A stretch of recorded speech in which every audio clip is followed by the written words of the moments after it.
Good evening, everybody. Happy Monday. This is Leah Ryan and Loft Manager Richard from the Pioneer Racing Pigeon Club of Ontario. The Pioneer One Loft Race here with your Monday night family show where we talk anything and everything to do with pigeons, pigeon racing, one loft racing, pigeon health, you name it. We talk about it. I'm going to check to make sure we're live on Facebook and on YouTube. Reminding everybody to please like, share, and subscribe to our page. And if you have a pigeon-related question, don't be shy. Put it in the comments. I'm checking. Make sure live on Facebook and YouTube. Send it over to you, Ryan. Go ahead. Hey, good evening, good evening, good evening. Good evening. Birds flew not bad today. What a gross, sticky day it was here. I will say that. But hey, before we start, I should tell you guys to like, share, and subscribe to our page. We're going to try and get to 6,000 subscribers on the old YouTube. We're working our way to get that big plaque. We're only 95,000 subscribers away from the big plaque. It's going to be a big day. That's going to be like winning a national on the YouTube level. I wonder how long it's going to take. Put your over and under odds on that one, Leah. I don't know if my mics are too loud or if it's me. Yes, guys, and please make sure you let us know in the comments if we're too loud, if we're too quiet, if you can see us. We want to make sure this show is an enjoyable experience for everybody, so let us know. Good evening to everybody. Hello, hello. Mark and Rosemary are in the house. Hello to you guys. They're starting the party off. Says, good evening. The Red Tails have been playing with the birds for a few days now. Also, auction birds from Belgium. Are they still in Belgium? Yes, they are. Our European quarantine provider is on holidays, I think until the 20th or something along those lines. So once he gets back, we will get that party started. But nice to see you on, Mark. Michael Peebler, hello, hello. Happy birthday to you, by the way. Michael Peebler says 10 years. 10 years. What were we talking about? 5,000 subscribers. Oh, in 10 years. Oh, right. He thinks it'll take 10 years. Oh, probably a little more than that, but that might be wishful thinking. Jeez. Mansker Racing Loft, hello. Nice to see you on. Mike Sheridan, hello. Troy from Antbar Loft, hello. All right. Set up my hellos. I've told everybody what we're doing. Troy says FB is acting up. Well, I got no control over FB. You can always head on over to YouTube and catch us over there. That's right. And while you're over there, Troy, subscribe. Hey, I wonder how many people who are on here on Facebook aren't subscribed to us on YouTube. That's an interesting question. Yeah, how many of our Facebook friends are subscribed to us also over on YouTube? To be honest, I would like to just forego Facebook altogether and just go directly onto YouTube, but certainly don't want to miss out on all the Facebook fun. But I think Facebook, not that it's becoming a thing of the past, but I think people are more into like YouTube and maybe like TikTok or what's the other one? There's too many. I can't keep up to them all. YouTube's the best one. I think eventually we're going to be only on the tube. Forget Facebook. I think it's if I don't even go on Facebook, like just for what we do here. I'll tell you, if I get in that hole, I feel like committing suicide when I start watching Facebook. I agree with you. I agree with you. I also use it sparingly because I find it to be a very toxic place. So, yeah, no good. Troy subscribes to us on YouTube. Mike Green's Facebook's fine. Bruce, I think he just subscribes on both. Michael Peebler's on both. Well, thank you guys. We do appreciate it. And like Ryan said, if you are on Facebook, always make sure to subscribe over to our YouTube channel. Yeah, and wanted to just make mention, the health certificate to import the birds from Europe, it's been approved. The quarantine has been approved. The quarantine in Europe has been approved. Now, our collectors are going to be collecting from each of the lofts. And I believe they wanted to officially start the quarantine August 1st. So once the quarantine starts, the people that have purchased birds, you're going to know. We'll probably have a little show on it, just so you people stay up to date. Absolutely. What are we doing on this evening's show, Ryan? Well, again, I'm not saying it anymore. I'm not doing any early morning loft flies because every time I say it, it's either foggy or pouring rain. And did it rain here this morning? And I think it was raining reverse. I thought I was in Ireland. It was raining from the ground up. So I left my birds in until about, I don't know, 3 o'clock or 4 o'clock. And then they went out and it played pretty darn good. Richard's birds were out. Yours were out, what, all day? Mm-hmm. They did a lot of sitting in the rain because, I mean, it was just too much rain. But they're getting better. Yours have really, really progressed. I am going to tell you, your birds, man, I'm not going to be able to beat you. I'm not going to touch you. I don't know. You got the luck, man. I don't even think your Twisted Sister birds are going to touch your. No. Those ones in that loft, boy, they're looking like missiles, and the feathers tight on them. Good appetites, responding well, and I tell you, they picked up loft line very easy. I mean, we get all lazy ones, but man, I think in 3 days your birds are flying 45 minutes. Mm-hmm. So, very good, very good, good. We did run the clock today for those of you interested or those of you who follow along to our one loft race. We are having some issues with Wind Companion. How do you say it? Like transferring the information over immediately. There's a bit of a lag. So today's inventory, the guys just brought their birds in. There's 281 in the benzing clock. And what's Wind Companion showing now, Ryan? 226. 226. So for some reason, it's having a hard time transcribing over on Wind Companion. So we're going to have to look into that. Yeah, and I think Wind Companion did some tweaking this year because they said, I think Terry said to us, he upgraded or something, or he did something for there's a new Wind Companion. Yeah. Yeah. Well, just for us, for the one, not new for the people who look at it, but new for the people running the software. Anyway, so 281 have clocked. If you're interested in knowing, if you want me to look up who on your team is in the lofts, I can do that. If you guys are interested, I can do that during the show. Just put your requests in the comments because I do have today's benzing inventory up if anybody has any questions. Troy says no notifications saying you guys are live. Again, that's a Facebook thing. If you subscribe to us over on YouTube, when you subscribe to our channel, make sure you click all for the notification bell. Ding the bell, click the bell so you get all notifications. It'll tell you when we go live. Yeah, normally you'll see on our show there when Leah puts up the thing on the bottom, you'll see what the bell looks like if you people don't know what you're looking for in the bell. Leah's got a picture of the bell. I do. I will put that up here in a moment. And on Facebook, they change the rules all the time. So as far as maybe now you have to ding the bell over on Facebook too, or subscribe to notifications on Facebook pages over there. I don't know. They change it all the time. So your guess is as good as mine.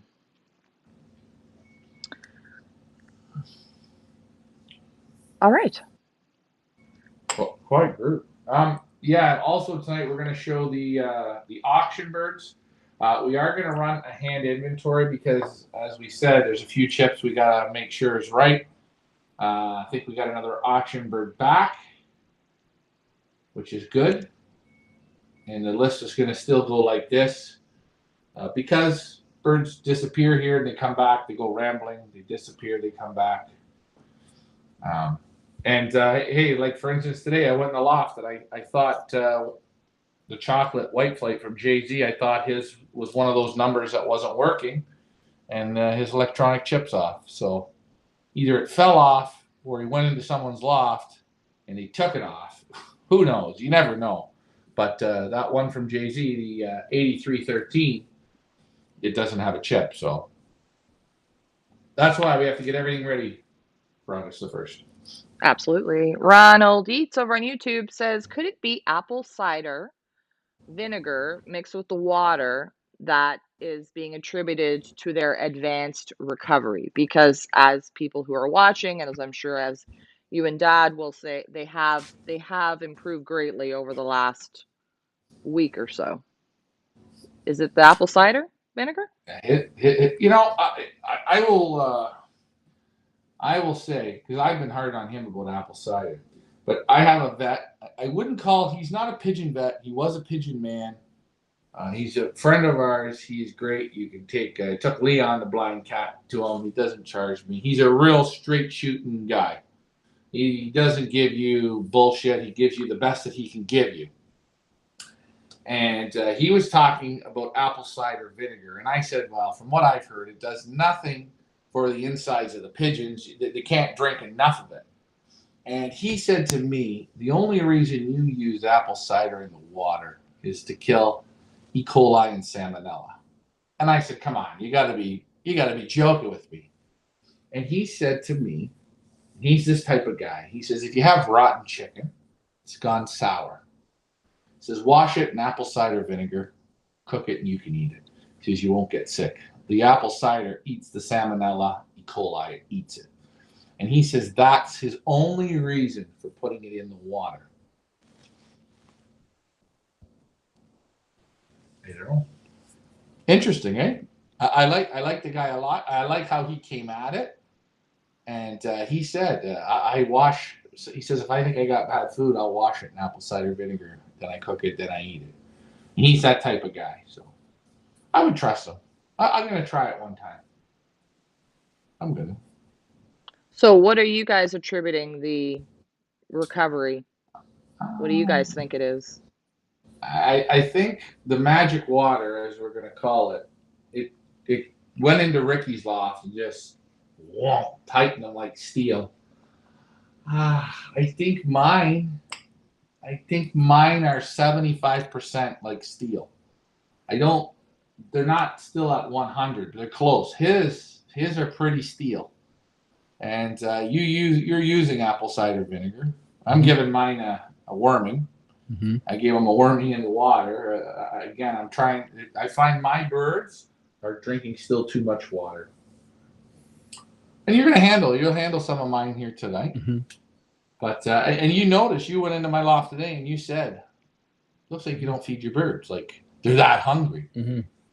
I find they're drinking more than they're eating. And people, if you want me to tell you how they feel,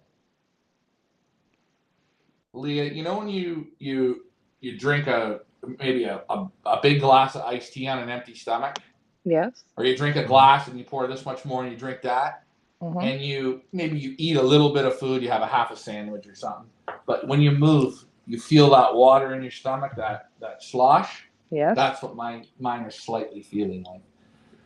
And I can't get them to slow down.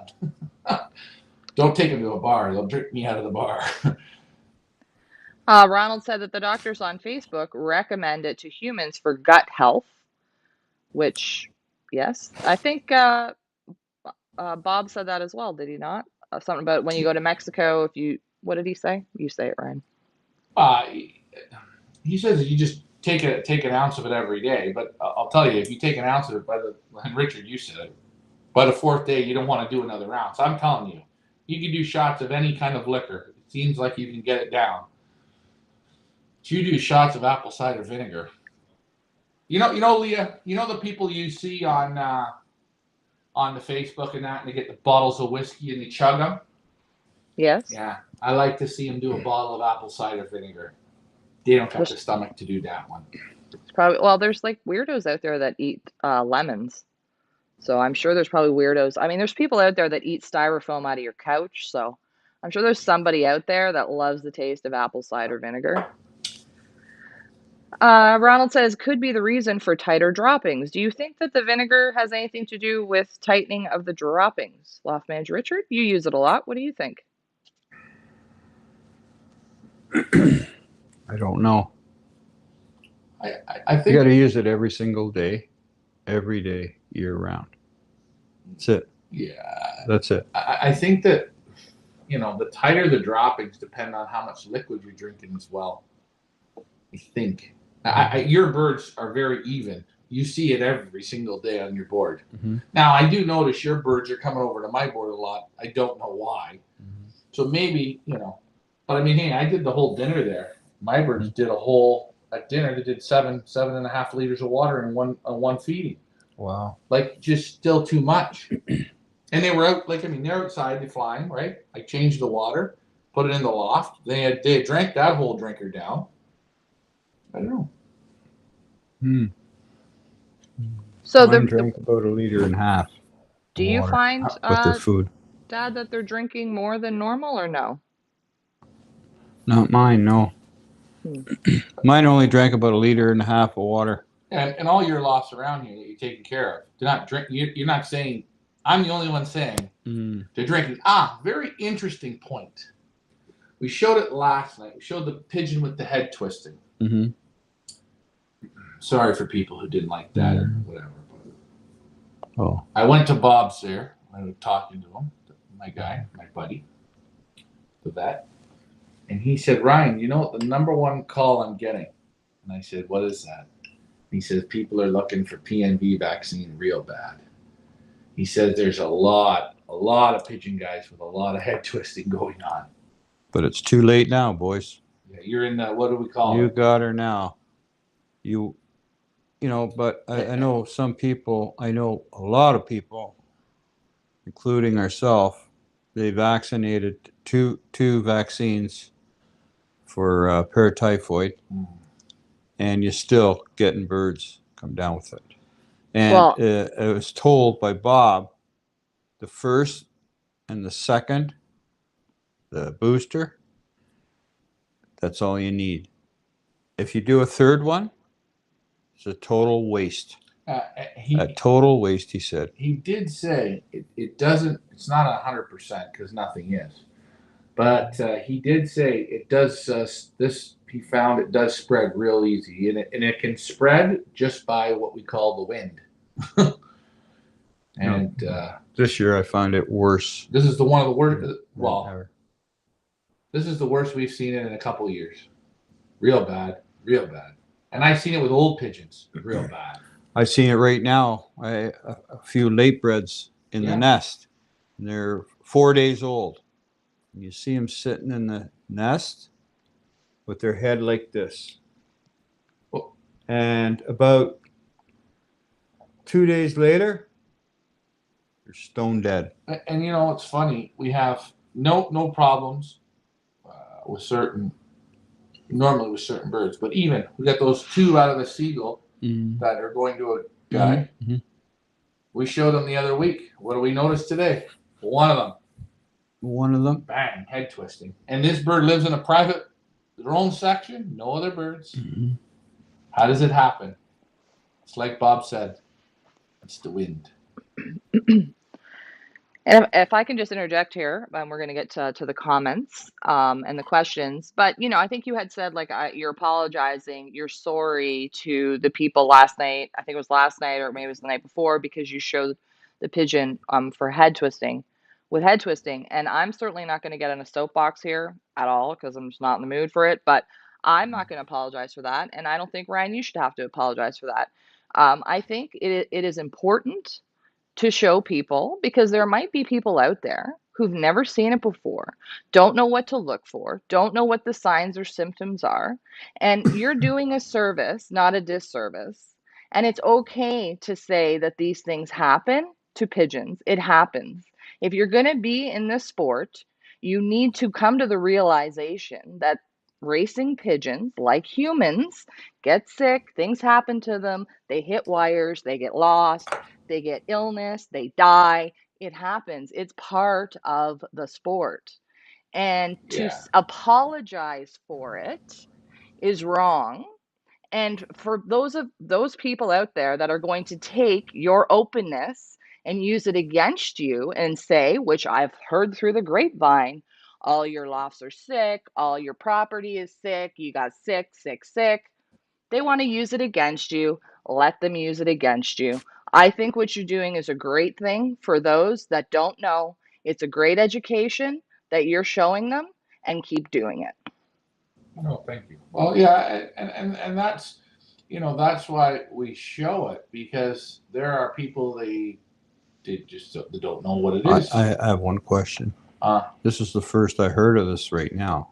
Apologize, but whoever said that,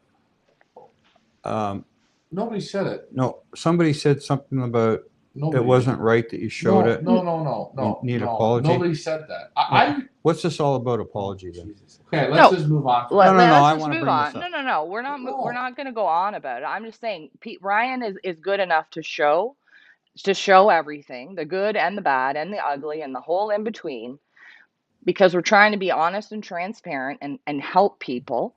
And there are people out there who do use it, will use it against us. So, and that's Let me okay. just ask a question. I like to That's get okay. involved in this, but why did you make this statement that some people didn't like that? No. Again, we're not going It's not down that this they road. didn't like it. It's just Ryan just said Ryan knows what comes with that. When He you knows show what someone, Oh, comes you with mean it. so some people Well, were giving listen, you a hard time? No, come on here. You're acting like Dad, you're new at this. yeah, No, you're I know. acting All I'm like going to say to you've never anybody out heard there it that didn't before. like Come it, on. you Right. do not like the truth. Can I ask you a question? That's it. I told you. When you're in Belgium, you're here. Mm. When you're in Canada, you're here. Or You're talking to the here's. Okay? They don't get it. So what they do is they use it against you. Now you've got me going on. they about are this. using it against me? You know what? It's okay. We're gonna move on. No, I'm not going to. We're I'm just gonna going move to on. say, I'm tired. Ryan, keep doing what you're tired. doing. You're don't doing bring great. it up. We're going. I got one I can show. That one you showed the other night is nothing No. compared to what I have one that showed today. A real proof of the situation. That one there was almost nothing. Okay. That one I showed the other night was almost nothing. Yeah, Okay. I have another one that's No, to I mean, show a little more of the real proof. No, they I can go to don't. their own loss and find it. Yeah, I think what you showed was more than sufficient. If people have more questions, they can contact you privately. Moving on. Mark, nice to see you on. I think you were on and then you were off and now you're back on. So nice to see you on. He didn't hear our response about the auction bird, so I will repeat it. Hopefully he's still on. We'll let you know August 1st is the start date, around August 1st. In case you guys don't know, in Europe, during the summertime, there's lots of holidays that go on there. They actually do go on holidays in Europe and not like just for a long weekend. Some of them go for like 3 weeks, a couple months, a month, like it's the norm there. Holidays during the summer in Europe's a big thing. So our European quarantine guy is on holidays. We're aiming for August the 1st. We will let you know in case you missed it the first time. He also has a comment. Good evening. He getting back to the apple cider vinegar. You guys, Loft Manager Richard puts it in the water, but Mark says he mixes it in the feed twice a week. It seems in the water they don't like the taste, so they don't hydrate enough. So in the feed works better for him. Have you thought about putting it on the feed, Dad? No, if I think you're probably mixing it too strong in the water. Yeah, I know what you're talking about. The bird, if it's too strong, he puts his beak in, takes a little sip, and then he pulls back and shakes his head. I believe you have it too strong in the water. I said the other day, it should smell like apple juice tastes. I think if you just mix your drinker and take a little sip, and you know what, if you say, okay, that's not, I could drink a glass of this, you're okay. Well, and you still don't want to be able to taste it. I smell it. When I smell it, it smells like apple juice would taste. And you take a drink of apple juice and then take a breath of air, and that has a nice soft, it's in there. So I think Mark, he may have maybe doing it too strong. You don't need it that strong. Yeah, or if you're putting it on the feed and you find that. My birds never refuse it. David Tracy says that he uses apple cider vinegar pills from the health store, which lowered his cholesterol, and he also gives the liquid in his water. Nice to see you on, Manny. I'm just getting to the comments here. We're getting back to the hiding things. Mike Green says that he'd rather have openness rather than hiding things. Well, you can't hide things because it all comes out in the end. whether it's in your results on your trainer or when it comes race day, how many you get home or how many flew off the roof. You can't really hide this kind of stuff. Okay, getting back to the comments. Oh, Mark, again, right on, Leah. Education is great. I consider myself a student of the game. After 50 years in the game, I'm still willing to learn. And I think both Ryan and Loft Manager Richard will attest to the fact that when you get into this hobby and into the sport, it's constantly learning. It doesn't matter how many years you've been doing it. You begin learning on day one, and I don't think you ever finish learning. Do you, Dad? No. One way to identify that paratyphoid, again, if your birds are eating and they're eating with their head just slightly turned, just watch them. You'll say, oh, you got it. The other way is if you have a bird that regularly perches on top, you'll watch. All of a sudden, he's going to perch near the bottom or maybe only halfway up. And then watch him before he flies up to that halfway point. He usually goes to the top, but no. He'll stand on the floor and he'll look and he'll look and he'll look. You could see he's almost thinking, I don't know if I can make it up to that halfway mark. You know, you could see that. And that's the start of that paratyphoid, right? Yep. That's the start of it. Paramyxo, yeah. Yeah, or paramyxo. Yeah. Look for it. Or when you ask them to go out, they're going to go out for a loft fly and they don't want to go. Oh, man. They hesitate. They stay in. They don't want to go. That's the start of it. Yeah. A bird that normally goes out, bang, like that, he now holds back, and he holds back because he knows he loses his, the other name for that is in humans is vertigo. You lose your, you lose your balance, And getting back, I think, to the apple cider, I think whatever drinkers you're using, if you want to use it, you put 6 liters of water in your drinker, put an ounce in and take a sip. I don't taste anything. Add another ounce, take a sip. Ooh, you know what? I can start to taste it. Perfect. I think just figure it out yourself if you want to. Again, apparently it's... But once you learn to mix it, that's it. Like I said the other night. Getting to the mixing. Take the jug. I'm just going to interrupt because we got... this is a great thing about this show is our audience. They chime in with their recipes and the way they do it, which I just, because I know you're going to start talking about measurements or how you do it, and I just wanted to put the comments up here. Ampar Loft says 1 tablespoon to 4 liters or 1 gallon of water. Can't go wrong with that measurement. And then Eddie says 2 tablespoons of apple cider vinegar, which equals 1 ounce to 1 gallon. So there's 2 guys with 2 different amounts using the same amount of water. That's what I say. You have to figure out what you want to give. Over the time that I've used it, I can't be bothered filling a shot glass or a teaspoon or tablespoon because it's, I said it's bloop, bloop, bloop. That's it. And I know. Then I smell. Very nice. That's how I do it because I can't be bothered filling a teaspoon, tablespoon, or an ounce shot glass. Listen, when I go to a good bar, I watch. It's about a 4 or 5 second pour, and that's a double for me. That's it. And that's when I know the bartender knows it's about 5 seconds for an ounce and a half to 2 ounces for a good double. My grandfather was a cabinet maker. He used to make caskets. Okay, but all the years he worked, probably 50 years, he didn't need a ruler to mark a straight line on a piece of wood. Say, we need a 1/2 inch off this 2x6 or whatever it was. Take his pencil, 1/2 inch, straight line, 1/2 inch. Just like that. My tailor is the same way. I get a suit made. He knows my neck size is 17.5. He doesn't even have to put a tape measure on me. Why?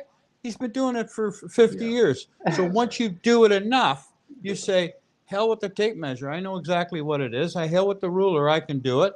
You do it enough, Well, sure, but that you some know. people don't know. So that's why No, measurements so are once good for once I'm those saying you do it people long who enough don't with the know. shot glass and the Well, teaspoon, sure. If you do you're gonna anything long forget that. enough, I'm sure you'll get good at it. David Tracy says another use of apple cider vinegar is if you have a bad sunburn, you can wipe it on the sunburn and the pain instantly goes away. We are learning things tonight at the Pioneer Village. Well done, David Tracy. Patsy says Very, very good advice. years ago in the late 80s, early 90s, I had some sick birds with lumps under the wings. Do you know the name of that sickness? I forgot. It was near their armpits. Salmonella. Sounds like Salmonella. salmonella. They're big. They weren't tumors, but they were boils. They were like a boil. Yeah, right up near the joints. And normally when you touch them, you'll feel there's a temperature difference. They're warmer. Yeah. To hold the heat. You know, we're talking about these little things about apple cider vinegar, but I had an interesting lesson the other day because I use the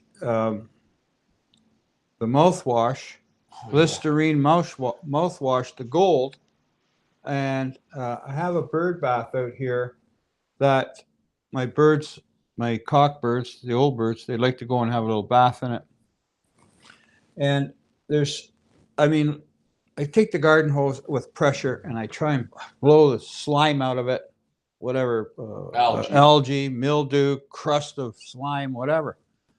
And I don't know, when I put the Listerine in for to go in there, I said, okay, kills the lice and the mites. I dropped in 2 caps of Listerine. A few hours later, that's a concrete top on it. It's concrete. It was like pure white, like clear, clean. So the Listerine worked. Not only kills the lice and the mites, but it cleaned all that stuff off that bird bath. So it's showing you something. She got some showing power, you something. some And scrubbing power. My birds get in there and they actually drink the Listerine. I could sit 12 feet away from that, 15 feet away from that bird bath. I can smell the Listerine, you know, and they get in there and they drink the Listerine in that water. So they also have great oral hygiene. Beautiful. Ronald Eats says, when I was 10 years old, I had a Medina that I loved, and I had no clue what paratyphoid was. If I saw your program and saw what paratyphoid looked like, I could have done something. So I do appreciate it, really. Very nice. Thank you very much, Ronald. Mike Parrish, has anyone gave birds fish oil for health and feather conditioning? Guys, 100%. audience, what are your thoughts on fish oil? Yeah, I know Bob Bodden, he said he used to use the fish pellets. He said the only thing, he said the oil, the everything, the feathers, babies came out great, but he says the droppings, they were pretty strong. Well, same as if you mix too much peanut oil on your feed, your droppings will be, they'll get loose if you do too much. Yeah. And that's where I use the Whiskas cat food. I use the fish seafood one, pellets. It's cat pellets, small pellets. Like this person said, very good for the condition. It was funny. I was at Berstrada's, and I seen the cat food in his loft, and he says, "Don't tell anybody. Don't tell nobody." Because he says, "I don't want the local guys giving me the gears." But he said, he smiled and he said, "It works." He says, "You just need a small percentage." That's right. And he said I wasn't allowed to put it on the camera. Yeah, that was the one thing he asked me. He said I didn't want to show that. He said I don't want to be made fun of or razzle dazzle. A lot of pigeon people, you know how they are, right? Mm-hmm. So guys, let us know in the comments if you use fish oil. Galaloft says, getting back to apple cider vinegar, and this is a great comment, and I'm sure you're probably going to want to ask Manny why, but Galaloft says that he uses apple cider vinegar for his breeders and stock birds twice a week. I don't use it on my race team. I'm going to say he doesn't use it with the race team because he wants to make sure they're drinking enough. Hydration. I'm going to go with that. I don't know. I'm going to go with that.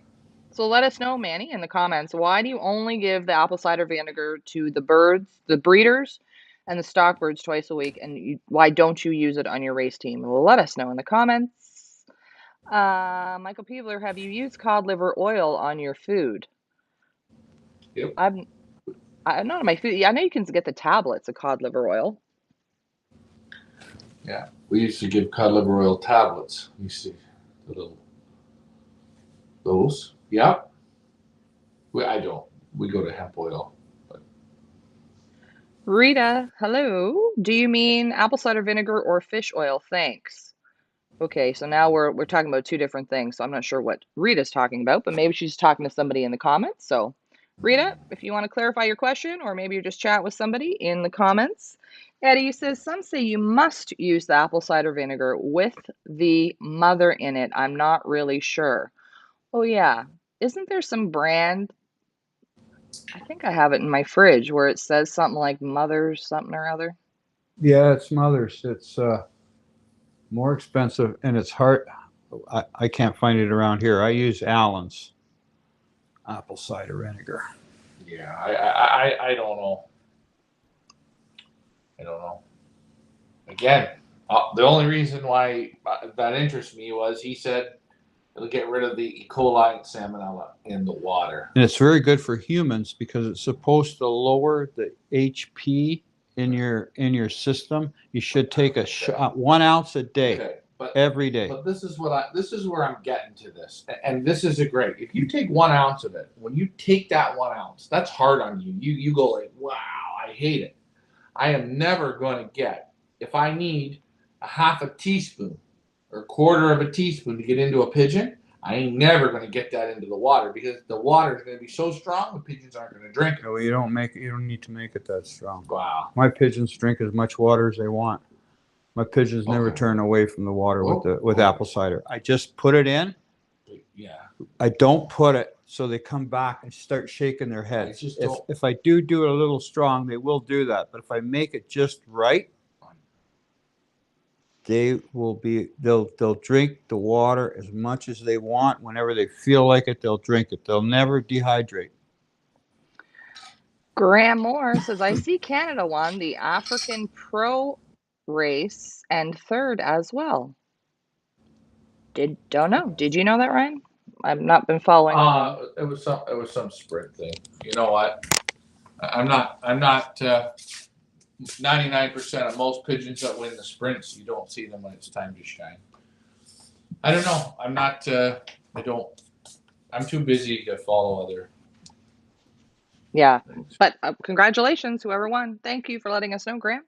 David Tracy says, after hearing that Ricky uses Listerine in the pigeon bath, I've been using it and it works. So thanks, Ricky, for the tip. Well done. Everybody's loft is going to smell minty, Listerine-y, fresh. Eddie Ortiz says, I have a very good friend who uses very high protein puppy food when breeding and mixes it in with his feed. The young come out amazing. Mm-hmm. No, fish pellets, cat food, puppy chow, all that stuff works. And you know, I hate to say it, but take the time, go watch the Derek Walsh.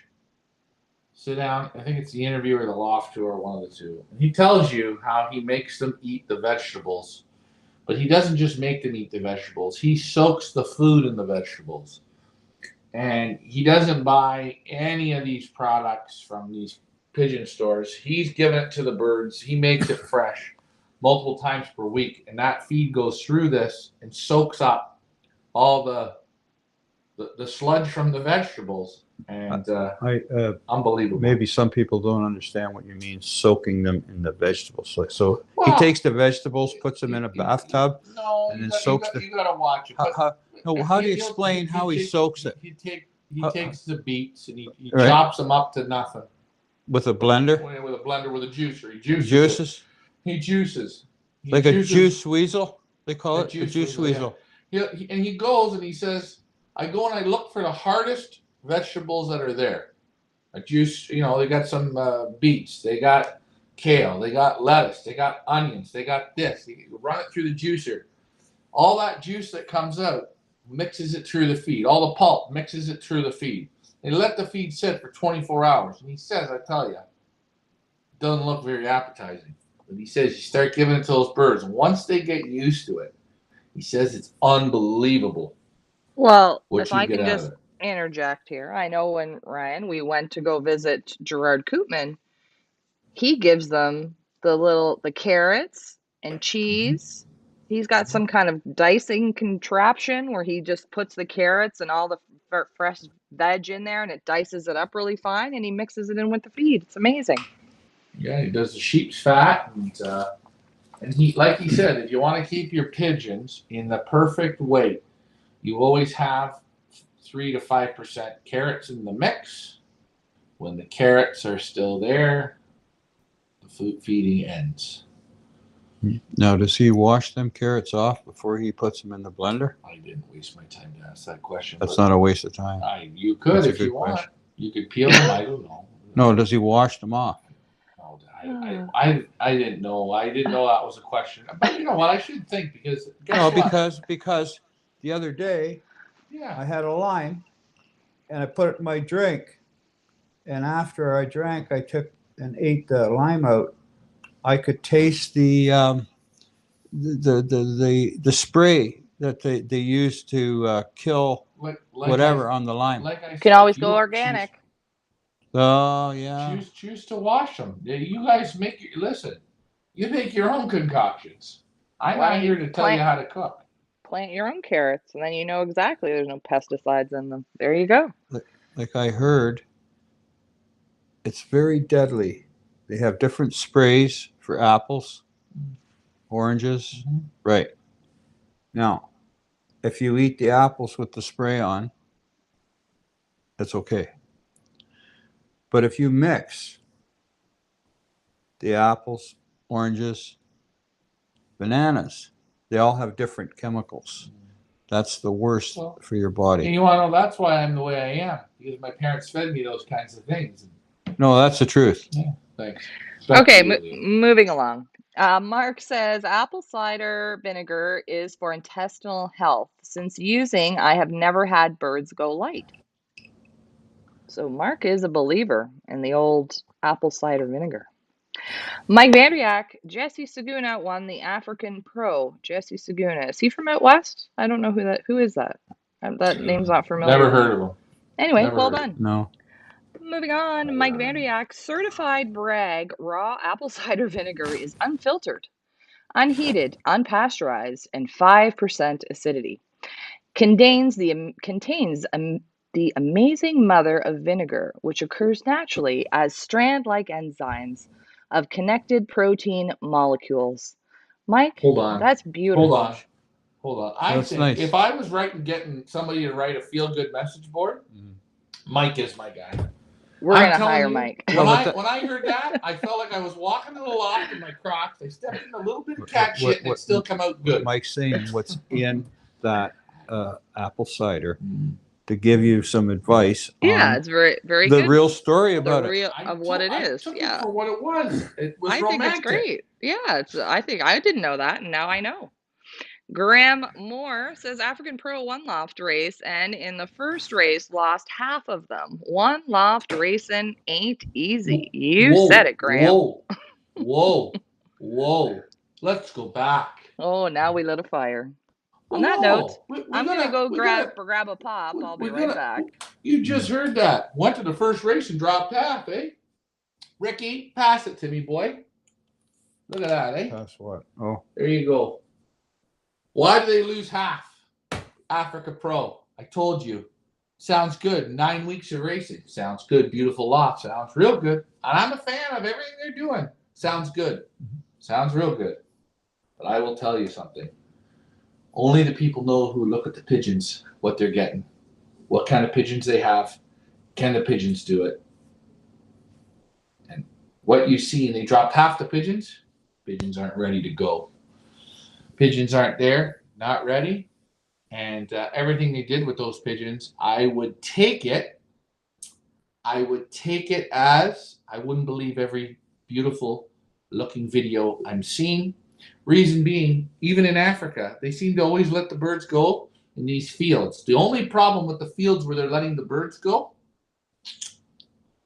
they don't have any lions, they don't have any wildebeests, and they don't have any goddamn giraffes. But they're in the middle of a field. Middle of a field. Do you want me to tell you something? If we take our birds, just pick random fields, and tell people we're at 250 miles, you know what they'll say to us here? Why didn't you pick the Walmart in Huntsville? Why didn't you pick the fire station in Temagami? Why didn't you pick the hockey arena in Matheson? You want me to tell you, in Africa, for that kind of money, I got a feeling we got to get out of the goddamn sticks and weeds and get on to some wherever you can let them go in proper spots where we can really see if we're really where we are. Well, So can you I mean just this week they let them go on a 100-acre field at the west side of the field, and next week they let them go no, on the east side? Because we're Africa, we're certainly not saying that, but I think, No. Ryan, we're going to give them a little marketing tip. If I was doing a one loft race in Africa, where 99% of people will never get to Africa, I'll probably never get to Africa. You'll probably never get to Africa. But absolutely, what a great way to promote your country and pigeon racing in your country by not only running a 9-week one loft race, but having each liberation at some kind of a great South African or African landmark to show people, because they show the liberations. Do they show the liberations live, No, yeah, no. They or is put it the nicely edited video with the music and the? Yeah, the 47 seconds of what I call, that's my 20 grand for my team or whatever it is, which again, I'm still not into it. I'm not, I'm seeing a lot of smoke and mirrors. I'm seeing a lot of it. And by the way, who was the one who said it? They went to the first race. First race, Graham. and he dropped half the pigeons. How many miles was that? 100 miles? I wonder if Sarah Blackshaw's running that. Oh, Premier League, he's on the case. He says, Graham, that is Oh, not true. Premier knows. So, no. Premier, what's the story? You tell us, because he's right Yeah. in with the Pattaya. He knows everything. So, let us know what's going on there, Premier. In the Again, meantime, though, I'm still we'll not. wait for Premier to get back, and then I'm sure this conversation will continue. But in the meantime, Tamara Jacobs, getting Uh-oh. back to apple cider vinegar, says no apple cider vinegar for me. I do peppermint leaves, lemon, honey, cloves, and ginger and garlic, and cook it in the water. Good shit. No apple cider vinegar. Hey, that sounds good to me. Sounds like a nice little tea. It's good. And this is what's so great about all the pigeon men from all over the world. And when you run a race, if you run into a problem and you ask, there will never be any room for any of the water. Because what would you be putting? You put everything in. I mean, there's literally people got, and these are great ideas. How do we know that the peppermint leaves aren't better than the apple cider? You don't know, which is amazing. Good idea. Definitely. Oh, Mike Vanderyak, the Niagara One Loft race has an emu. Yes, they do have an emu. We have a moose. We've got the willies. We've got 27 cats. I We've don't got know. 4 I don't know chihuahuas. what is that supposed to, I don't know. I'm not sure. You know, oh yeah. You know what we got? We got something better than all of them. We got you. Yeah, we've got Loft Manager Richard. No, we Graham, didn't. Premier League just answered me telling me what I said isn't true. Yeah, exactly. So we were just waiting to hear from Premier League what the actual, or Mike Vanderyak, do you know what are the actual stats on that race if I we I care don't to even know? care. I don't even care to know. All right, moving on. It'll be the same as always. They'll run her to the dirt. On that note, speaking of one loft races, and speaking of Ricky Show and Tell, everybody loves Ricky Show and Tell. We're going to show some auction birds this evening. And before anybody asks, they're going to ask, when are the birds going up for auction? Hopefully this week. We have been hanging on. We wanted to do it as close to when we start road training as possible, so that way people feel that they have more of a shot. So We said we were going to do it on Sunday, and then we didn't do it. Ryan wanted to wait a couple more days. So at some point this week, don't worry, you'll see the notification when they do go up. But we're going to show them to you this evening. We're going to tell you who they are. You're going to have a look at them. We're just going to wait for Ryan to finish making his drink there.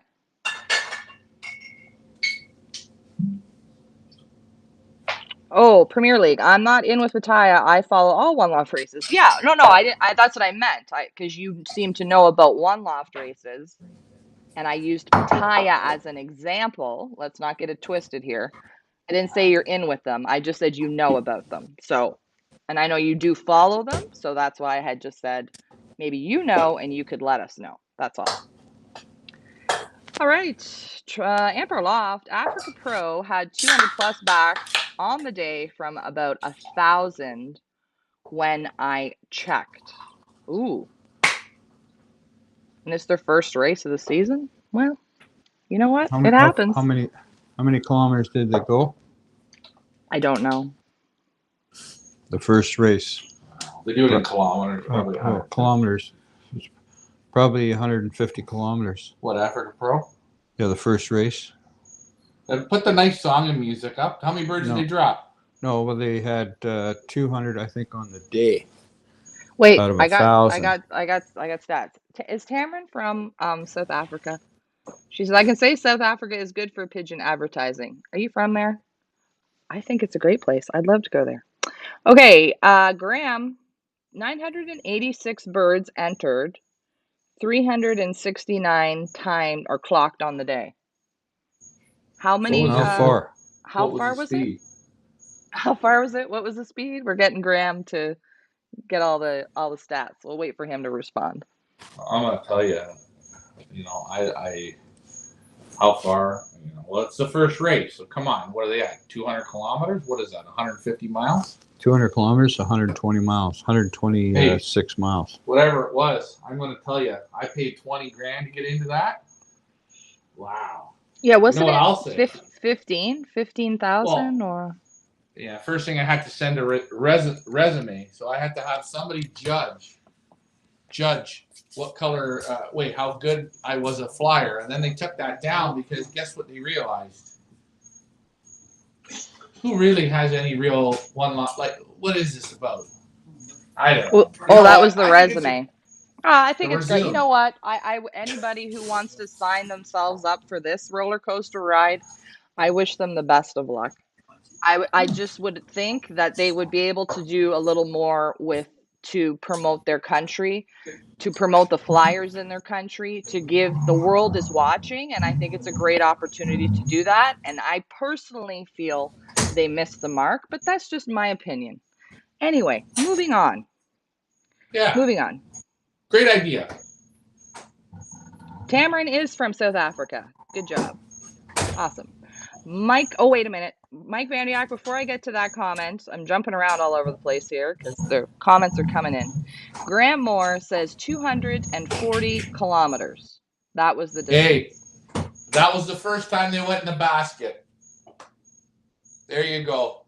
When you drop 600 pigeons and you go to what, 130 miles? Hey, 240 kilometers. They only get 300 pigeons out of 900 or 1,000 home.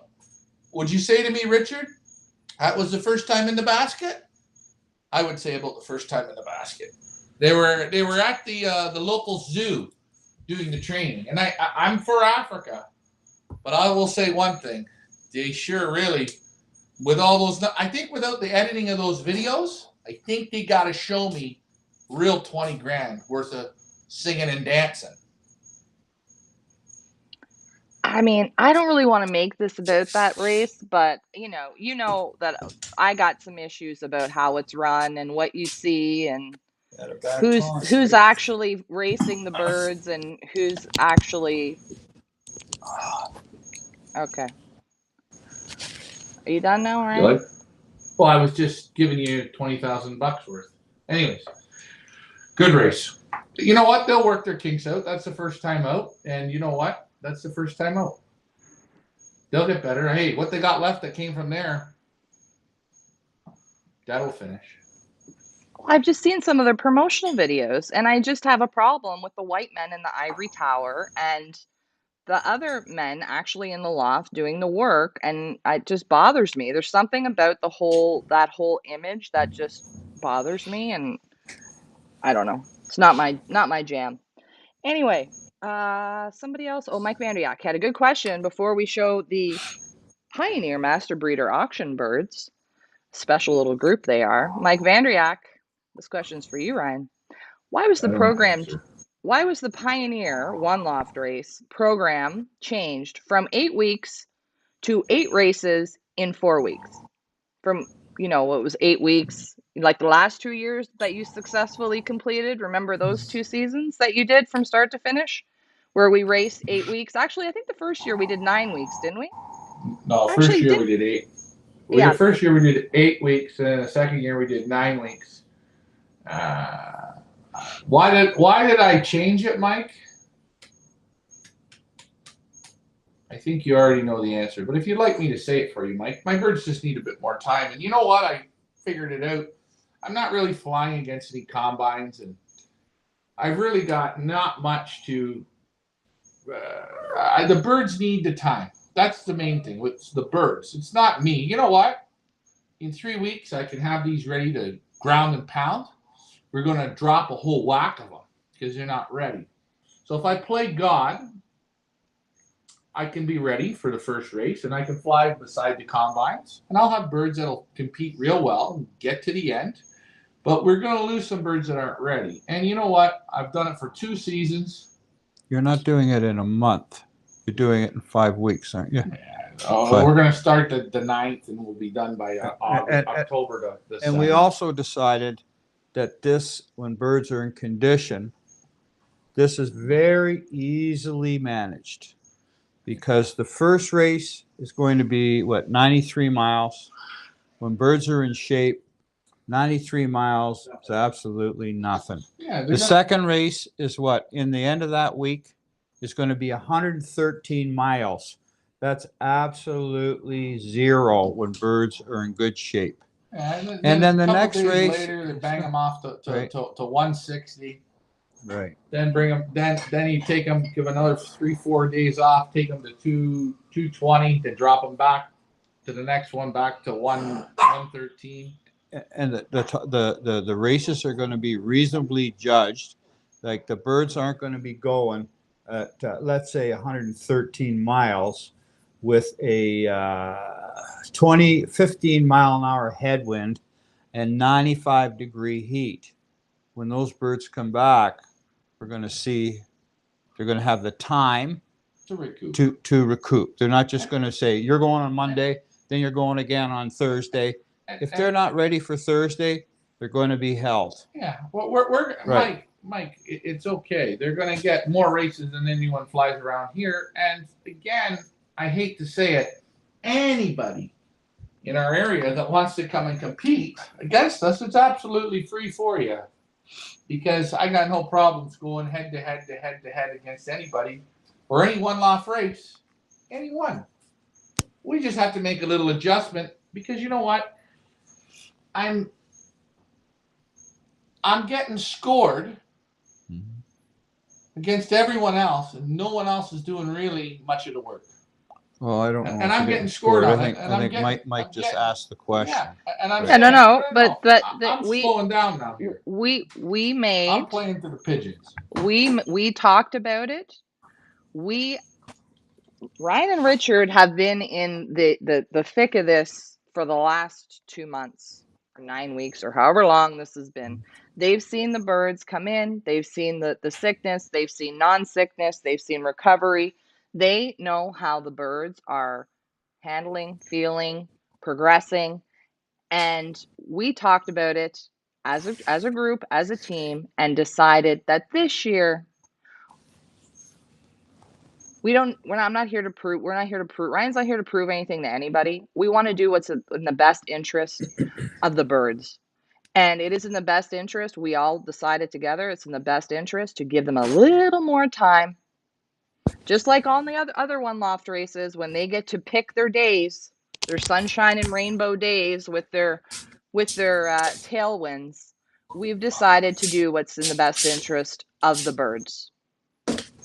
And that's why we decided to change it this year after Ryan successfully proving 2 years in a row that he can go 8 weeks, 9 weeks consecutively with one loft birds and kick everybody else's butt with them. We decided this year we're going to do what's in the best interest of the birds, and we want everybody to have a good season and a good time and enjoy. And FYI, 2 seasons we did it, and about 3 or 4 years ago back, you asked Mr. Dave Ottaway and Frank the Big in Holland, and Ellen Sutton. That's another one. We took our old trifecta birds that flew out of the back here. We flew our 3 or 4 race regular series. We took them to the board and bond race. We put 2 birds in the money. They only paid the first 20 pigeons. First time our birds ever were with combine birds. We put 2 in the money. We turned around the next week. Went to the only time they took young birds to 400 miles. We were first and we were third. We had a 10-minute lead against regular guys over 500 birds. We won the 2-bird average. We were first and we were third. Frank the Big and Ellen Sutton's birds were the ones that did it. You want me to tell you something? I'm done. I'm not proven. These birds here, the birds are telling me we're not ready to go, man. And one thing about Ricky is I can get them tomorrow to go. I can start training tomorrow. You want to start training tomorrow? Can they go tomorrow? No, they just the other day, probably about 50 of them went for a nice little ramble, and the rest of them flew for about 40 minutes here, right? So that shows you the group is not ready to work. The group. Once the group goes for half an hour, let's say an hour, ramble, 40 minutes to an hour and 15 minutes, they go for a ramble, you're going to split up. You're going to see 50 go that way, that way, that way. Then they're showing you they're ready to go. And the first 2 seasons, we were playing on a combine schedule, on a tight schedule. And I believe last year, probably a little bit why we lost birds. You got to take your time a little bit, go a little slower. And I think here in this country, that's one of the biggest problems why most of these races have big losses is there's just no time. First of all, we're taking birds. Everyone's taking birds far too late. We're taking them. I mean, these birds here should be here in April. Ask people in April. What do people tell you? I haven't put my birds together yet. Yeah. You get everything under the sun, and we don't have the climate. And I know by the middle of October, we're going to be into 50% shitty rainy days. We don't want to do that. So we're going to get ours done in a 4 to 5 week period. 5 weeks. Yeah. Well, not 4 weeks. No, we're going to go from September to 9th to October to 7th. I'm getting it done. Mike Vanderyak, giving the birds the extra time is a good idea. Yeah, we think so. And we also decided that regardless of who thinks it's a good idea or who thinks it's not a good idea, we decided to not throw it out there, to not get 5 million different opinions, and we decided to just make the decision, stick with it, and move on. And that's what we've done. And I think it's going to work out in the best in the end for everybody, hopefully. Mike Vanderyak, you flew the last leg of one of the trifectas in November. Did you, Ryan? Yeah. That was before me. Yeah, I flew it November. The first bird won $52,000. There were 7 birds that all come on the next day. All those people that won all that money, I paid out I think $150,000 on 7 pigeons. The next year I ran my race, and not even the winners came back. They sure stuck it to you, didn't they? Oh yeah, you want me to tell you? I called them all though. I called them all, from the Jones boys to the Chinese guy that won, to Gordon Ming. You all said to me, I asked, can I buy that pigeon? Sorry, I can't sell that one. Why? Bred me $25,000 winner. I called the next guy, bred me a $12,000 winner. I called the next guy, bred me a $60,000 winner. Because you want to know why? We took 700 in. We whittled them down to 7 pigeons. Out of every 100, how many good ones, Ricky? Maybe 1. 1. Isn't that funny? We had 9 birds that finished that killer season. That's right. And all of them, every one I tried to buy, I couldn't get one. And I called these people multiple years back. Why? Because it was a super tough series.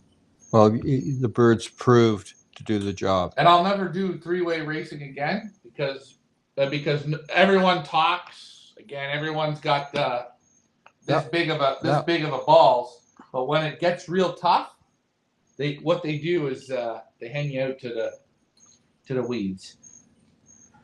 ABC Loft says, "Are you afraid of fog?" Personally, Yeah, no. I am. I kind of like it. I don't like fog.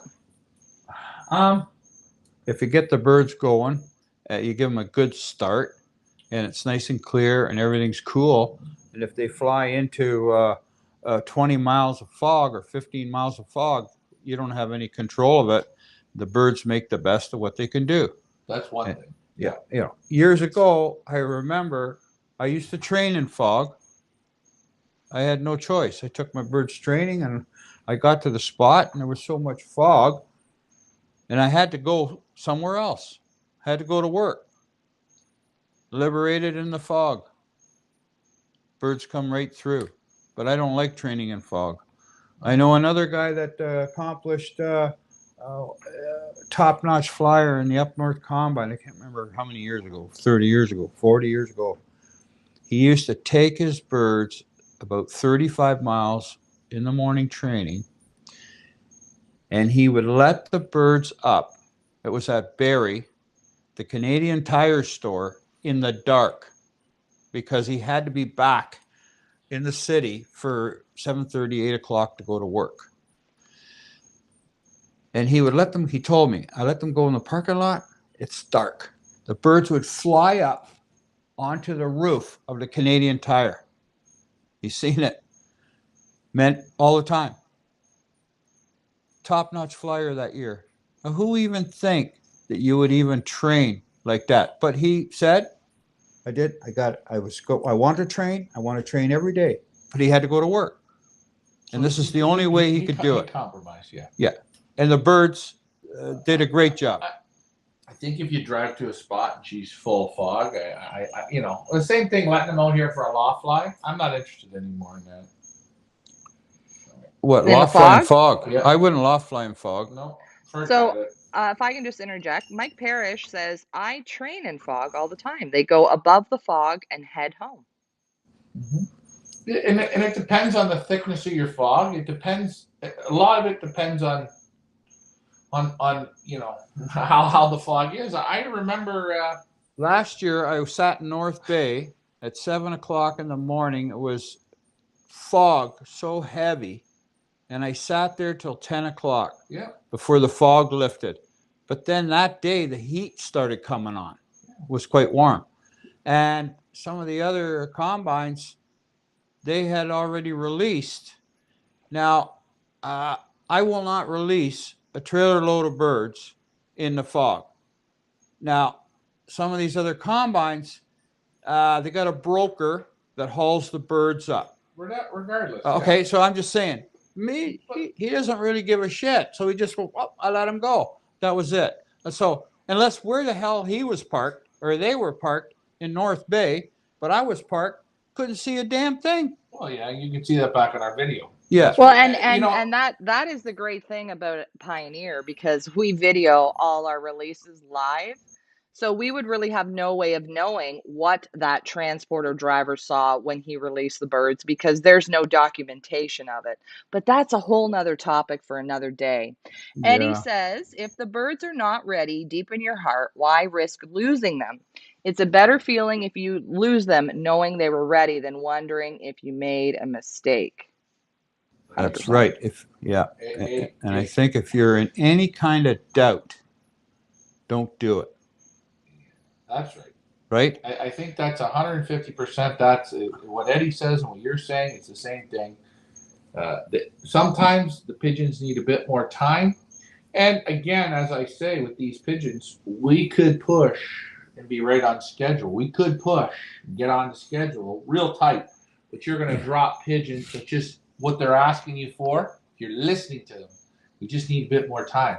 And getting back to Africa Pro,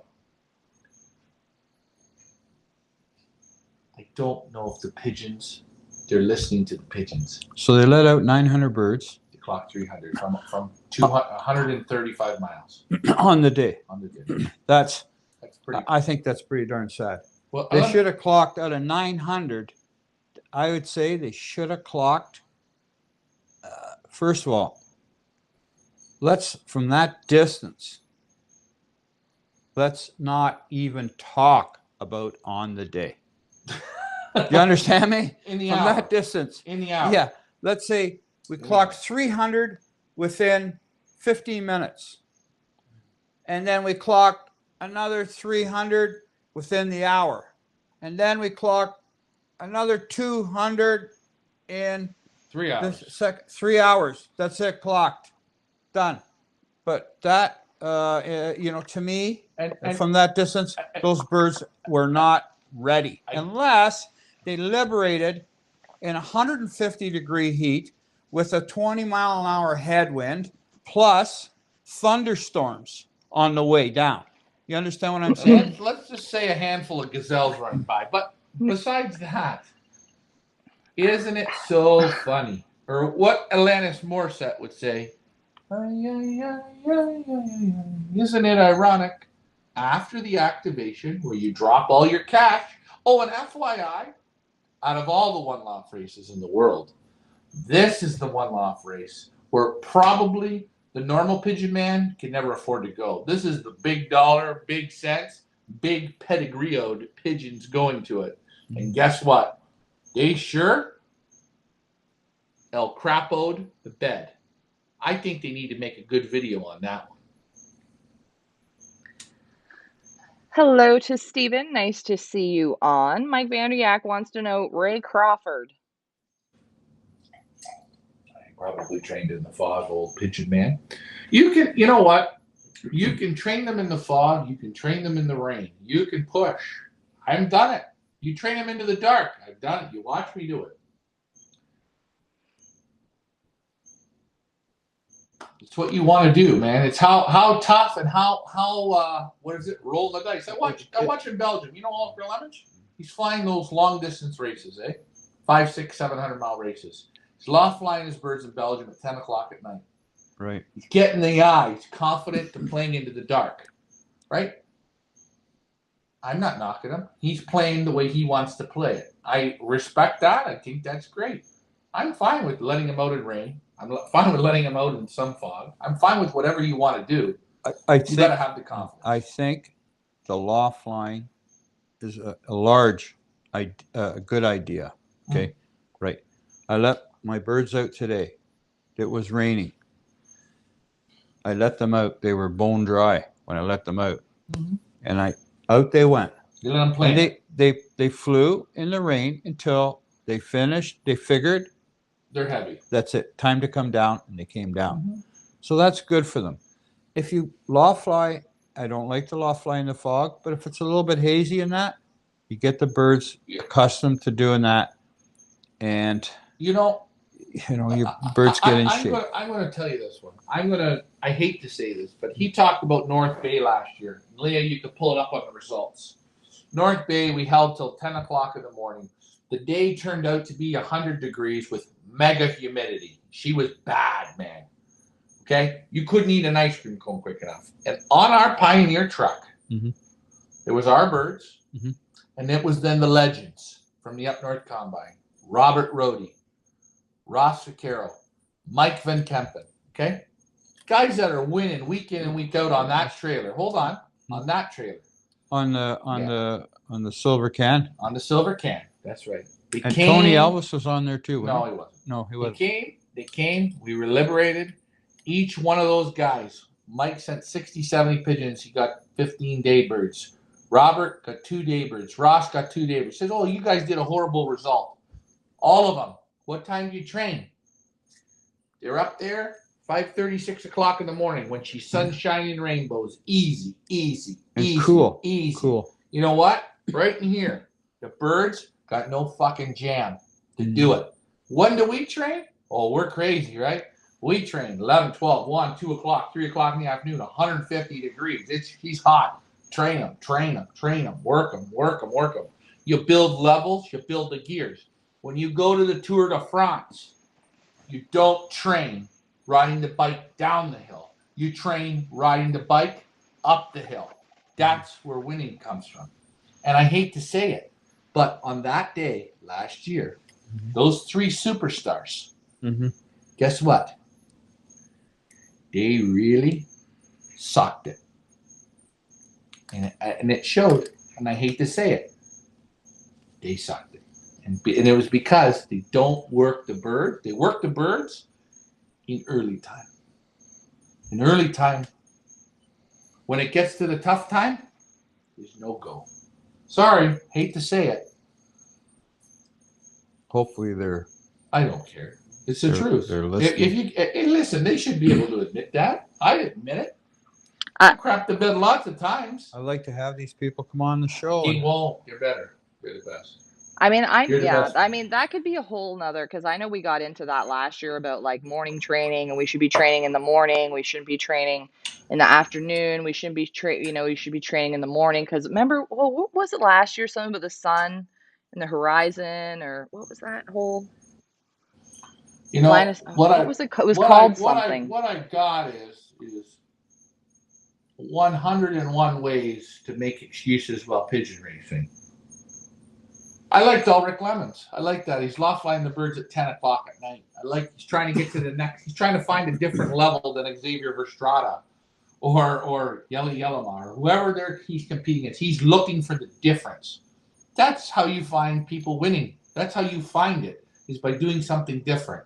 I'm going to tell you, we're not training these one-off birds here. Not one time. They'll be going up around noon every day, noon to 2 o'clock again. You don't want to know why? I want them to have still about 5 hours every day of a little bit of, have a bit of fun. Have a bit of fun. Bit of work, you mean? A little bit of fun. Go out and play. Fly around a bit, land on the roof, go up for a fly. Oop, hawks get you going. From now till. Yeah. No, even when we start training, I'm not into the 7 o'clock in the morning stuff. I don't think it builds anything. I think all it does is make you fly with cool weather, no headwind, no nothing. You know what? Forget it. Not interested. And you know what? Last year, there, our good buddy Dave Ottaway, he's a legend, isn't he? He's one hell of a legend. He said to me, I would have sent you different pigeons if I know you're training in the afternoon. Can you believe it? Can I? Guess what? Moving on. All right, let's show the Pioneer Master Breeder auction birds, because we've been on for a bit, and this I'm sure is going to take a bit. So let's show them. Grab me a bird. Ricky's going to grab me a bird. No, I'm not knocking anybody, but we pigeon men and Leah. Hey, Leah, you know when we cook food? Yeah. You know, remember the pizza dough? The pizza dough didn't rise. We make an excuse, right? Right. The yeast was no good. We made a batch of liquor today. Goddamn thing. She made almost nothing. What was the first thing we did? Look, I go, here, grab a bird from out there. The yeast didn't work. This didn't work. Temperature didn't work. Coming up with all a bunch of excuses. And that's what pigeon flying is. Pigeon flying is being okay with making up an excuse of why you did win. How hard is it to win? It's almost impossible to win. So what do? You make yourself feel better. You say, well, if I known they were going to fly in headwinds, I'd have sent headwind pigeons. If I know it was tailwinds, I'd have sent tailwind pigeons. Guess what? Bottom line was, you didn't have the right pigeons for that series, that year, whatever. I think it's that. I think it's a lot. I think it's a lot of things. Pigeon racing is a lot of things. I think luck has a lot to do with it too. You could have an unlucky day. You could do all your training and everything correctly, and you could, a hawk could nail your team on its way A home. little bit bony, but once he gets working, he's going to be good. I don't know whose loft he's out of. I'll tell you.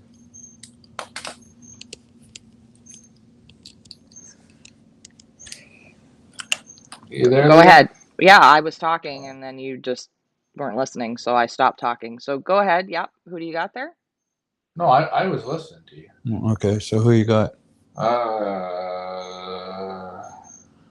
This is CUVHL. So this is Ross Vaquero. This is the 1029. 1029. Let me get the name of this bird.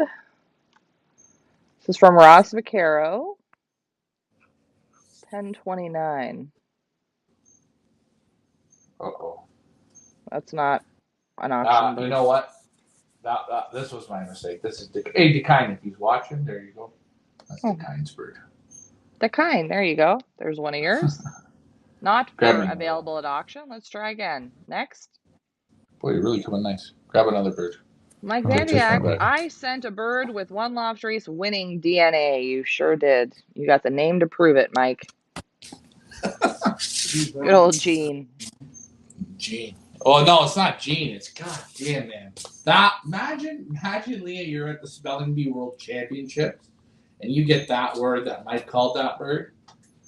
Like, Sure. And well done to Boys in Blue, Mike Vandiak. You got 2 out of 2 still left. Lieutenant Dan and good old Gene. You're on a streak, Mike. Good job. As we wait for Loft Manager Richard, we're going to show you, hopefully, one of the birds available at the Pioneer Master Breeder Auction. Coming to Facebook soon. We keep saying that. It's happening. It's going to happen. well, Leah, the problem was my uploading, it got all screwed up. And I'm telling you, this is a bad year for I internet. give both those pigeons a 10. Okay, well, let's So see this far. one. Here we go. Next one up. 19892. This is Ricardo Fife. This one's out of my loft. Fingers crossed, everybody. This definitely is available at the Pioneer Master Breeder Auction from Rick Fife. This is Dark Chocolate from Ricky Fife. Yeah, last year he was the second ace pigeon. I think second or third in the average speed. Nice chocolate. What did Ricky win here last year? About $9,000, wasn't it?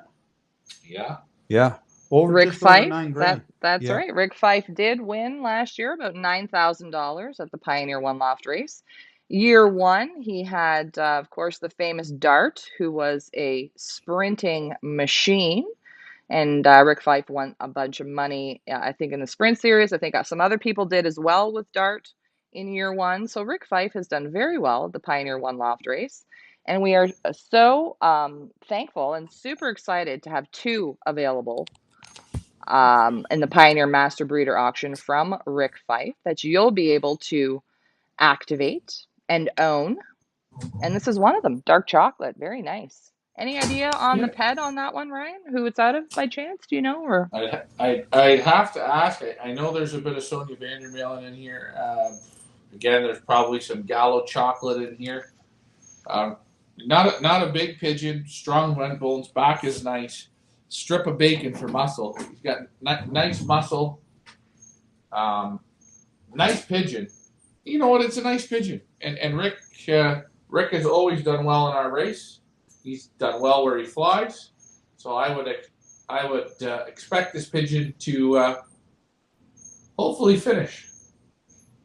so again, available for activation. The starting bid will be 350 Canadian dollars. That is a band number, if you guys want to write it down, 19892. Again, the name is Dark Chocolate. We will have him. Is that a cock or a hen, Ryan? Sorry, I wasn't sure. I'm going to go with this one's going to be a cock. Okay, so this beautiful cock will be available on our website. Starting bid again, as I said, 350 Canadian. That gets you into the One Loft race, gets your perch fee, gets your entry fee, gets you entered into the 8 race series, get entered into the 5 boot camp races, and get you part of the Pioneer Village. And it gets you into the Master Breeder. And into the Master Breeder. So thank you very much, Rick Fife. And good luck to Dark Chocolate. Now, Richard, if you want, you can hand me that bird. Put your earmuffs on. Then you can sit down and we can talk for a moment. Guys, if you guys have any questions about the Master Breeder auction or about any of the pigeons that we're showing, let us know. Lots of moving parts here, folks. There we go. Pass me this one so I can show them the numbers. This is a real nice compacted pigeon. There's only one. Only on its first flight, too. There's only one. Told you. Next one up. What is this? The 3428. 3428 available, part of the Pioneer Master Breeder auction. This is Fuzzy's Pick, bred from Loft Manager Richard from the Siegel, correct, guys? Mm-hmm. Yeah. There it is. Beautiful Wow. pigeon. This thing's got muscles on its eyebrows, boy. And compact. Compact, small hen. Whenever the Siegel breeds hens, he puts them in the money. It's only on its first flight. Leah, when this one opens up, you just put this one for me and put the bidding at $1,000 because I don't know if there's any pigeon that's gonna come out with this type of muscle. But this pigeon has it all. What a pigeon, man! Flies like the wind. She's strong. Back is strong. Vents are a little open, but boy, so much muscle. Never set back once. Yeah, bird never had a bad day. Nice thick bars on it, and again, the Siegel does not produce hens, but when he does, they go into the money. This is the 3428. Also, I guess I should tell you guys what team the birds are on. So this is Fuzzy's Pick, and this pigeon here is on Team Ryan. DeKine says he's back 30 miles. Birds beat me home. Well done. Round of applause for DeKine. And what are you asking? Oh, did we show the vaquero birds yet? Actually, we showed one of yours at the beginning, DeKine, by accident. So we haven't showed the auction birds yet, but we did show one of yours by accident at the beginning. So if you want to watch the rebroadcast, you can catch it at the beginning of this. Okay, Mike Vandriak's asking, what color was the hen mated to Siegel?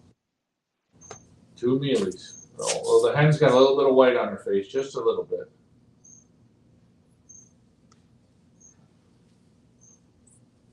Just a little bit of white. You're gonna see the one that's the nest bait that we have. This one looks more like the mother. This one looks identical to the Siegel. And Loft Manager Richard has 2 left, 2 available. He put 2 in the Master Breeder auction, and he still has 2 available. That was one of them. That was, again, guys, if you want to write it down, 3428, Fuzzy's Pick. And who do we have there now, Ryan? Well, Ricky Fife's got both of his left as well. It's funny. 19,891. Again, from Rick Fife. This is, this one's called Dark Chocolate. I think that was supposed to be dark chocolate, and the other one was supposed to be milk chocolate. So I'm going to have to change that because they're both named dark chocolate at the moment. So we're going to go with this one is dark chocolate, and the one we saw earlier is going to be milk chocolate. From Rick Fife. Available for activation. Nice pigeon nice. Again. Another cockbird. Strong. Very, very buoyant pigeon. I don't know. I think this might have a bit of Sonia Vandermeulen in it. Can't remember what Rick told me, but pigeon is real nice, strong, good muscle, good buoyancy, nice vent bones, beautiful feather. It's got 4 flights to go. And this one's in Loft Manager Richard's loft. This is one of the ones that didn't darken as good, but it'll be fine. It'll be cleaned up in another week and a half or so. Oh, they look good, Ryan. They look good. Yeah, they look good. Stephen asks, Ryan, I noticed a couple of days ago you were feeding the birds reindeer corn and pellets. Are the pellets something new you're trying out? Yeah, I'm trying to tighten them up a bit more. I'm trying a few different things. Trying to slow the water intake down and add a little more roll to them. Normally I don't like using pellets, but I've handled Richard's birds, and he's using a bit of the pellets. I gave you my advice, and that's what I'm going with. So, question, or I think Tamarin's saying laying pellets. What kind of pellets? What kind of pellets are you feeding them? These are just a turkey grower pellet. Turkey grower pellet. So again, this is dark chocolate from Rick Fife, the band number 19891. Available, Pioneer Master Breeder auction. Thank you to Rick Fife. Again. Oh, shit. What a pigeon this one is. What a pigeon this one is. Next one up. Man, Ricky, you got a diamond here. The 142 from Gallo. The 0142 from Gallo Loft, our good friend Manny. This is Gallo Gold. I got to get the pedigrees on pedigree on that one, Ryan. Mm-hmm. He sent it to me. I could send it over to you. But what a nice pigeon this is. Again, a lot like Gallo's. Not a big pigeon. Very, very buoyant. Very alert. Wild eye. Chocolatey bronze bars on him. Little bit of chocolate to him. What has he got? 2, 4. He's got 6 to go. He's still cleaning up in the molt. But just like a strip of bacon, good muscle. When you hear a strip of bacon, it means they're strong, they're tight. The muscles are starting to come on them nice. You see, And very alert, chalky white wattle too. yeah, super. And just for those of you who maybe aren't familiar with Gallo Loft, although this is Manny's first year participating at the Pioneer One Loft race, Gallo Loft has a long string of one loft racing success. He is a Feathers Elite approved breeder, and we are so excited to not only have Manny participating himself as a competitor, but we're super thankful that he donated this amazing pigeon for the auction.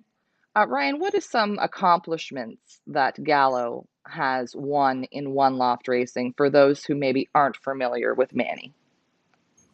What hasn't he won? Geez, in Florida, I think he's one of the very best pigeon flyers in the United States. I think he's got great stock sense. In one loft races in Canada, he wins. I think he's won literally every one loft race in Canada, except for this one because this is his first time participating. Little Belgium, he's on the top. Yeah, he's one of the best in Spring Hill. He had the best pigeon, I'll say, overall in the Africa $1 million race. I think it destroyed Birdie, to be quite honest. And he's won a lot of races. And what's amazing is people at Gettysburg's have done very, very well with them. Very well. So you're not going to, this might be the best pigeon in the wholesale to buy. And there he is there on the screen, Gallo Loft. Guys, if you are on Facebook and you're looking for a great flyer to follow on Facebook, please make sure you either friend request or give Gallo Loft a follow over on Facebook. Ryan, I think you've been there twice with Loft Tour. Both times, I think we had like audio issues or whatever. We're going to get you down there to do a proper one. I'd like to do a proper Loft Tour with Manny, like, the kind that we did in Europe. So we'll have to make that happen. One of my dreams is, Leah, is to fly with Gallo. Ooh. You know what? I don't ever like to ask for things, but I'd love to fly with him, learn with him, play pigeon flying with him, because he's the type of guy I like. There's something about him. Sorry, man, to throw it out there, but that would be a Christmas wish dream. Did you say that's a cock or a hen, Ryan? Again, I wasn't listening. I apologize. What do you think, cock? That's a cock. Yeah, I think it's a cock, but again, it's got that little bit of a henny look, but a very alert pigeon. So again, that is beautiful. the 0142 from Gallo Loft. In Loft Manager Richard's loft, so Team LMR, Gallo Gold available at the Pioneer Master Breeder auction. Let's see the next one. David Tracy has a question. And again, Manny, thank you very much. David asking, will you continue to feed the pellets through training and racing? I might start a little bit here, but I'm going to get rid of the pellets soon. I'm just playing around. I'm just trying a few things. I think when it gets down to it, I'm going to use hemp, safflower, corn, and barley. And some peanuts. So that'll be probably my 5 food groups.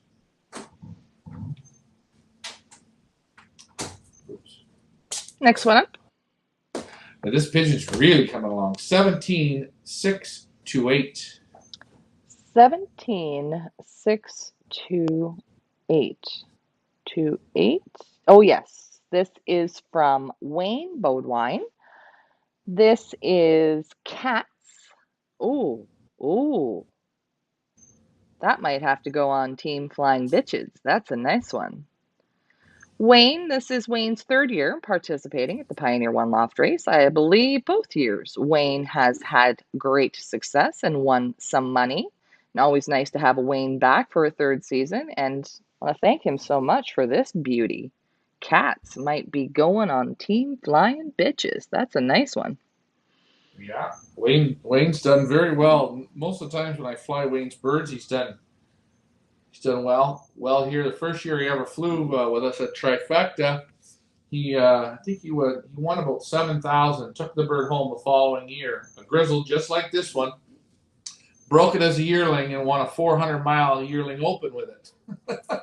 So Wayne's got the right grizzles. He's done very well in Africa. He's done very well.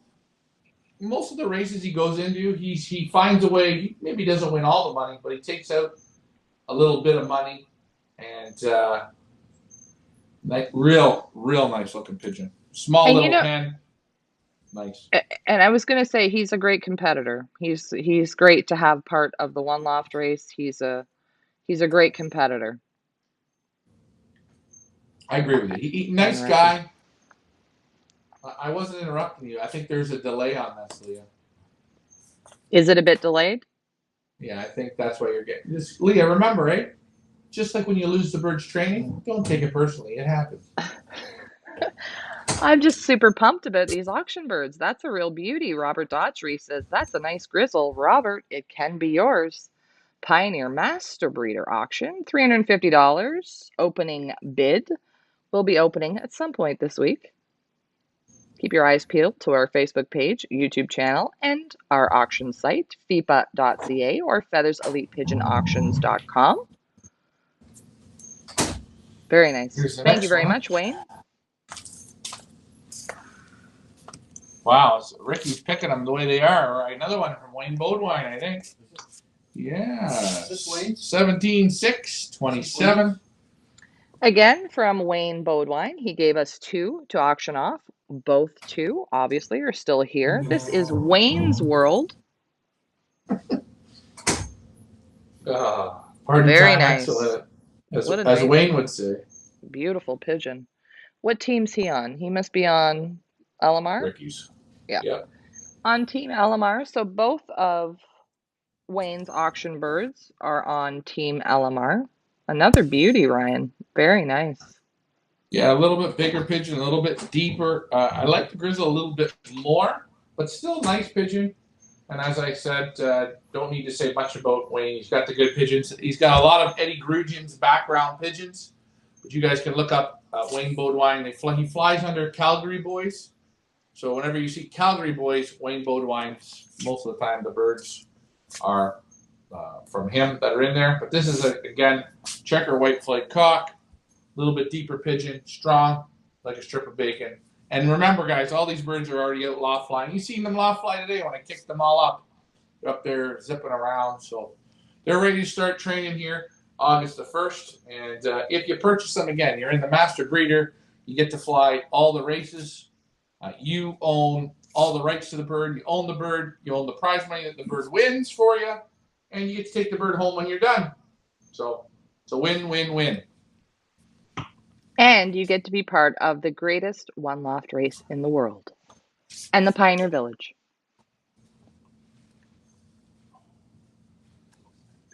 Here we go. Next one up. I like the number 779. He's my man, Leah. I'm going to brag about him for 1 second.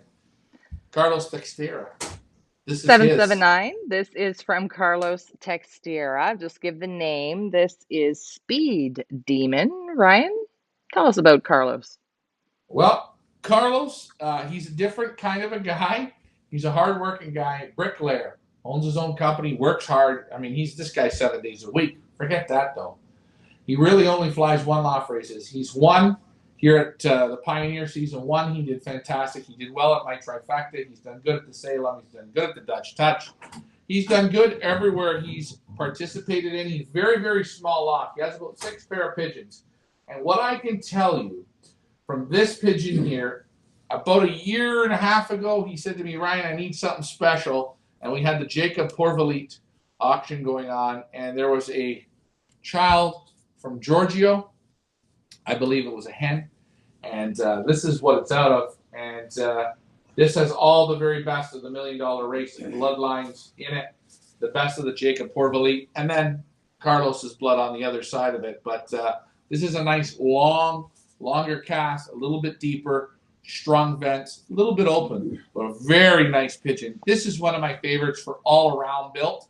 He's got a nice length to him, sharp looking face, and one thing I like, I don't see him sitting on the board. We want to thank Carlos for the donation. Another absolute beauty. That is a cock or a hen? It's a cock. And the other thing I really like on this pigeon, I like how dark the ends of the flights are on this pigeon. The pigmentation on these flights are absolutely beautiful.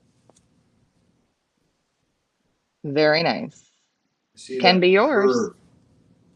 Opening bid $350. Pioneer Master Breeder Auction. He's a large Opening guy. this week. The fun begins August 1st, folks. By the way, boot camp begins, where our 5-race boot camp series will begin. The money starts flowing in a few weeks. Very exciting. All right, next one up, JFL. That's Jones Family Loft, 2179. From Jones Family Loft, this is Texas Caviar. Ryan, you know the Jones Family Loft a little bit better than I do, so why don't you give everybody the scoop on them? I think they're pretty good flyers in Texas. Again, I know them a little bit. I know Joey Jones, who spent a small fortune on some pigeons. He's purchased from Paul McAloney from Scotland. He's probably one of Scotland's very best flyers. McAloney family, 3 generations of just big, heavy wins. And I know that the Jones family, that's the base of their pigeons. He's been winning with them for multiple years.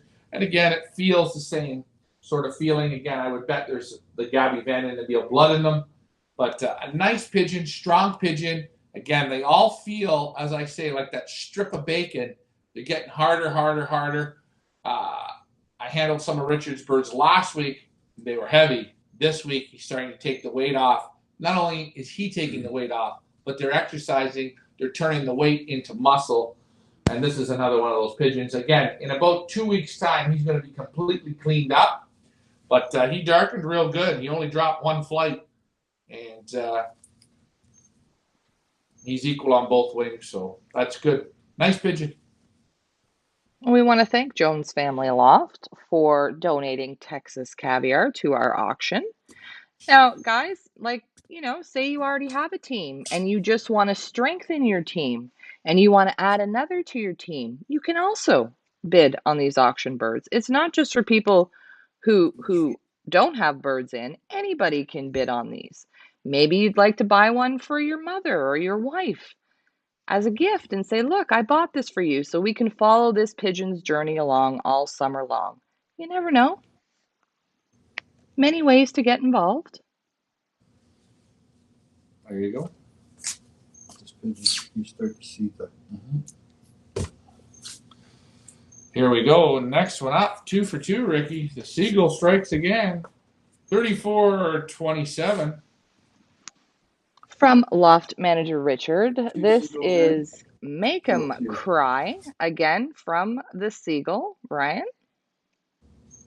That's a good pigeon. Another strong pigeon. I think it's going to be a hen, too. You think it's going to be a hen? That should have been the cock in the nest. For some reason, we got 2 hens. I don't know. I think this could be this could be a hen, but this should have been the cock in the nest, but it's a hen. Boy, and I'll tell you, what a beautiful. This looks a lot like the mother. Look up front. It's all muscle up in the front. I will say the 2 from the Siegel, of all the pigeons, they have the most overall muscles. And they're very short. They're cobby little pigeons. This one's back is tight, comes up a bit, little left, little right. Vent bones are strong, little bit open. Super on both of those ones off the Siegel. Super nice, rich eyes, and great feather quality. But I mean, muscle up in the front. Wow. I mean, this pigeon's already built like a yearling. Very nice. From Loft Manager Richard. 2 for 2. 2 for Way 2. to go, Ricky. And you guys get an opportunity, off the Siegel. What a pigeon. Nice pigeon, man. Very nice. Is that all of them, or are there more? I'm waiting for Ricky. Again, you got to remember, Ricky's he's got his speed up here. Here's the next one up. Dan Gagorik's next, Leah. Another mealy. Alrighty. Cockbird. We got chocolates, we got grizzles, we got mealies. All right, next one up. This one's in my loft. 564 from Thunder Bay. 564 from Dan Gregorik. This is Dan's man. Dan Gregorik, this is his third year participating with us at the Pioneer One Loft, and I think both years he's taken a little bit home both years, hasn't he? Pretty sure. Yeah, I think he did a little better the first year and than the second year. Nice pigeon, nice cockbird. Again, this Dan doesn't really do pedigrees, guys. He won the Gulf Coast Classic. He's won quite a few one loft races and multi loft races, like what do you call those? What are those races Convention. called? They're not Convention races. And I would believe this is going to be the DeVrent blood. It's, shame we couldn't get a pedigree on it, but it'll be DeVrent blood for sure. Nice strong cock. He's a little bit deeper. Back is nice and tight and strong. Vents are like steel. A little bit of depth. But already these birds, they're going to condition real nice. The scales are starting to come off them. They're getting pinker and cleaner and cleaner. Very athletic pigeon. This could be the one. He's nice in the front too. Beautiful muscles. Yeah. We want to thank Dan Gregorik for the donation.